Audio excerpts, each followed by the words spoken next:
मोहन जी, आखिरी सवाल है, ये जो राजा रघुवंशी का मामला आया है और मेघालय में जो हुआ है, जो लड़की पकड़ी गई है, कैसे देखते हैं? क्या आपको लगता है ये समाज के ताने बाने पर सवाल उठाता है एज अ सीएम?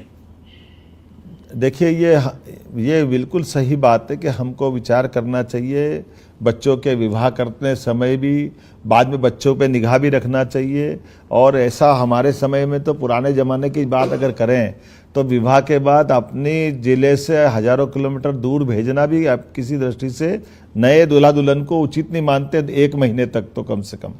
ये जो इस तरह की घटनाओं की बढ़ावा देते हैं, मैं इस पे प्रश्न नहीं कर रहा हूँ, लेकिन ये बात सबक सबको मिलता है कि हमको इस पे पूरे मामले में आने वाले समय में बहुत सावधानी की जरूरत रहेगी। जी, बहुत बहुत शुक्रिया मुख्यमंत्री जी, आप हमारे साथ जुड़े, आपने संवाद किया और नरेंद्र मोदी के 11 साल पर अपनी प्रतिक्रिया दी। धन्यवाद।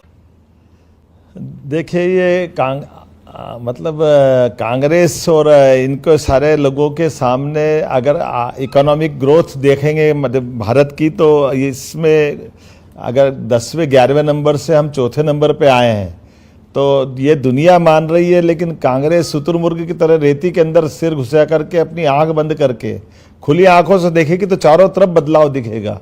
देश में जीएसटी दिखेगी, धारा 370 हटती दिखेगी।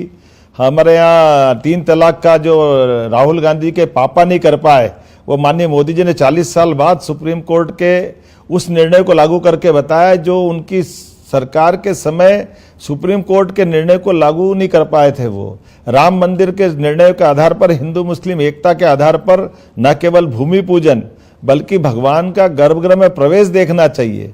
ये एक के बाद एक वो सारी बातें हैं जिन बातों का अभी हमने देखा कि भारत बदलते दौर में अपने दुश्मनों से निपटने के लिए उनके घर में घुसकर भी पड़ोसी देशों के वो देर नहीं करता है।